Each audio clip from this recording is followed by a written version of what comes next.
যখন একটা সন্তান বড় হয় সে ভাবে আমি নিজেই সব পারব, কিন্তু একদিন যখন সেই সন্তান একা হয়ে যায় তখন বুঝতে পারে বাবা মায়ের দোয়ার চেয়ে বড় সম্পদ পৃথিবীতে আর কিছুই নাই।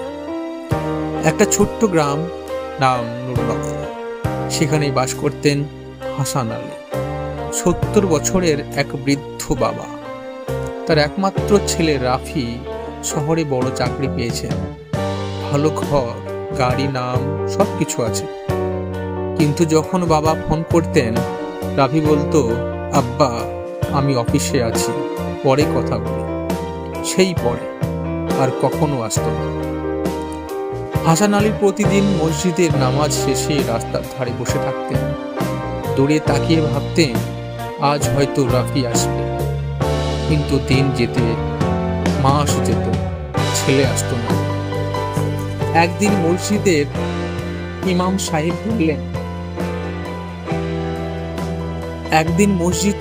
ইমাম সাহেব বললেন, চাচা আপনি একা থাকেন কেন? তিনি হেসে উত্তর দিলেন, আমি একা নই, আমার সঙ্গে আল্লাহ আছেন। একদিন হাসান আলী অসুস্থ হয়ে পড়লেন। রাফিকে ফোন করা হলো, কিন্তু সে বলল, আজ অফিসে মিটিং আছে, কাল যাব। সেই কাল আর এলো না। বাবা মারা গেলেন। টেবিলের উপর পড়ে রইল একটি চিঠি, রাফির নামে লেখা।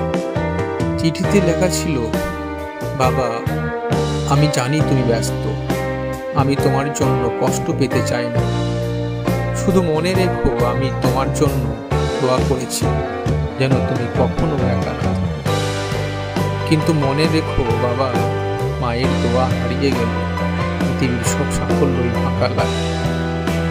রাফি যখন সেই চিঠিটা পড়ল, তার চোখ ভিজে গেল। প্রথমবার সে নিজের ঘরের দেওয়ালে টাঙানো বাবার ছবির দিকে তাকিয়ে কেঁদে ফেলল। তার কানে যেন ভেসে আসছিল বাবার সেই কণ্ঠ, বাবার সেই কথা, বাবার সেই চিন্তা। আমি একা নয়, আল্লাহ আমার সঙ্গে আছেন। রফি চাকরি ছেড়ে গ্রামের বাড়িতে চলে এলো। মসজিদের পাশে একটা ছোট্ট ইসলামিক পাঠাগার তৈরি করল, নাম দিল আব্বার দোয়া লাইব্রেরি। ভাই, এই গল্পটা শুধু রাখি না, আমাদের সবার, আমার মতো যত বড় হই না কেন, বাবা মায়ের দোয়া ছাড়া কোনো সাফল্য পূর্ণ হয় না। একটা সময় আসবে যখন তুমি চাইবে একবার যদি মা বাবার কণ্ঠটা শুনতে পেতাম, কিন্তু তখন হয়তো শুধু কবরের নীরবতা তোমাকে উত্তর দেবে। তাই আজ থেকেই ফোনটা তুলে নাও, মা বাবাকে একটা ভালো আছো তো বলো। তারা টাকা না, তোমার সময়টা চায়। যে সন্তান বাবা মাকে সময় দেয়, আল্লাহ তাকে কখনো একা ফেলে রাখে না।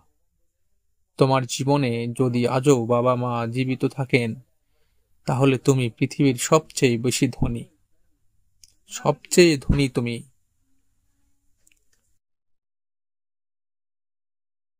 এই গল্পটি যদি আপনাদের মনপ্রিয় হয়, ভালো লাগে, অবশ্যই অবশ্যই আমার চ্যানেলটিকে সাবস্ক্রাইব করুন, আমাকে একটু সাহায্য করুন। ধন্যবাদ।